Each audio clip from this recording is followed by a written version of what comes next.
Ce voyage n'est pas de la science-fiction, c'est un voyage réel, en temps réel. Nous sommes ici, et dans une semaine ce sera le jour le plus long, le solstice, le début de l'été. Tous les jours nous voyons le soleil qui traverse le ciel de gauche à droite. Au cours de la nuit, les étoiles et la lune bougent également de gauche à droite. Nous le savons bien, ce n'est pas le soleil qui parcourt le ciel, c'est la Terre qui tourne.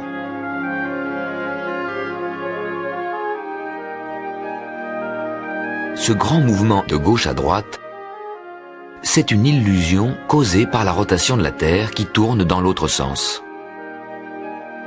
Devant nos yeux, le soleil défile toujours de gauche à droite, parce que nous sommes installés sur la Terre qui tourne.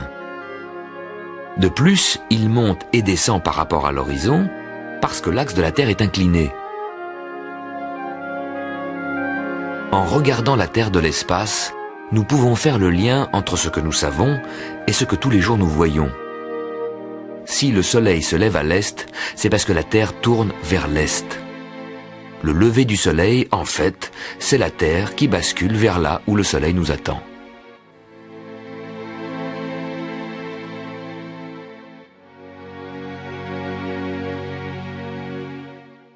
En juin 99, tous les soirs après le coucher du soleil, le système solaire se présente à vous d'une manière particulièrement évidente.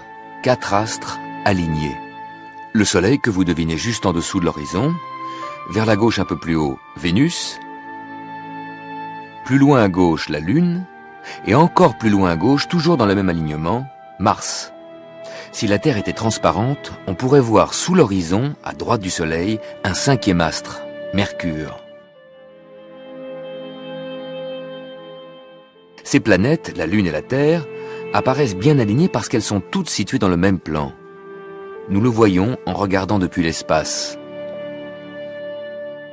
C'est le plan du système solaire.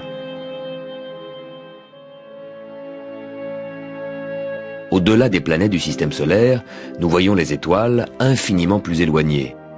Les étoiles et les constellations qui se trouvent juste derrière nos planètes nous servent de repères pour situer les planètes.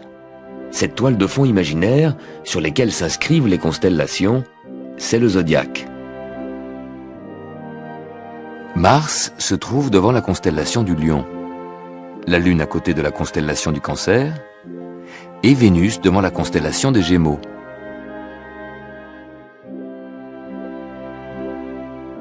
De tels alignements Soleil, planète, Lune avec la Terre vous permettent d'imaginer la réalité du système solaire.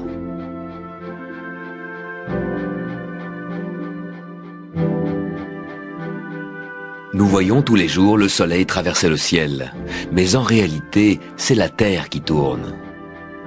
Et la Lune qui fait la même chose. Pas du tout. La Lune tourne autour de la Terre. Mais pour s'en rendre compte, il faut regarder la Lune d'un soir à l'autre. Chaque nuit, à la même heure, nous retrouvons la Lune un peu plus à gauche que la veille.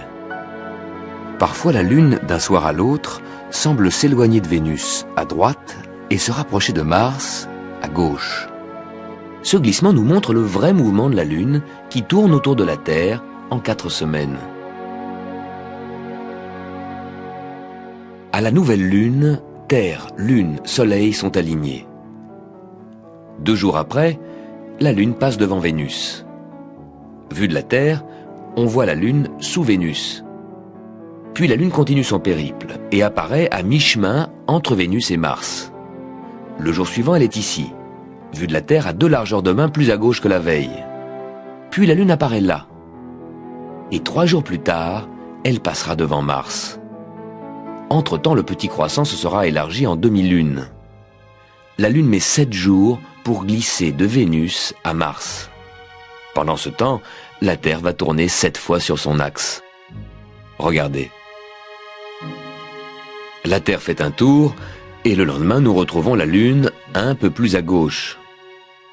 Pendant que la Terre fait un tour complet, la Lune se déplace lentement sur son orbite, et le lendemain, nous la retrouvons encore plus à gauche, à mi-chemin entre Vénus et Mars. Encore un tour, encore un jour, la Lune est déjà proche de son alignement avec Mars.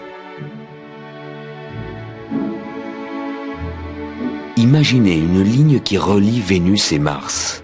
Cette ligne dans le ciel, c'est le quart de l'orbite de la Lune autour de la Terre. Alors que le Soleil ne bouge pas, la Lune tourne autour de la Terre en 28 jours. Toutes les 4 semaines, en tournant autour de la Terre, la Lune s'aligne avec Mars. Cet alignement nous montre comment fonctionne la mécanique du ciel.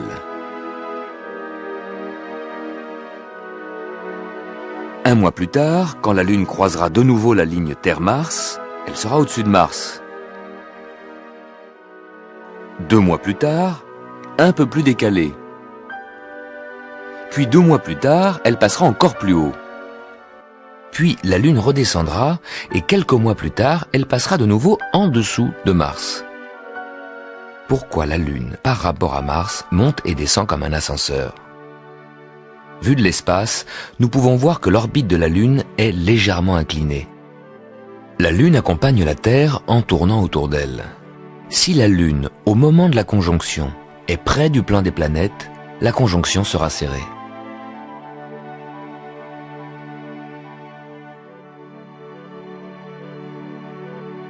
Si la Lune se trouve au-dessus du plan des planètes, elle passera largement au-dessus de Mars et nous verrons la conjonction comme ça.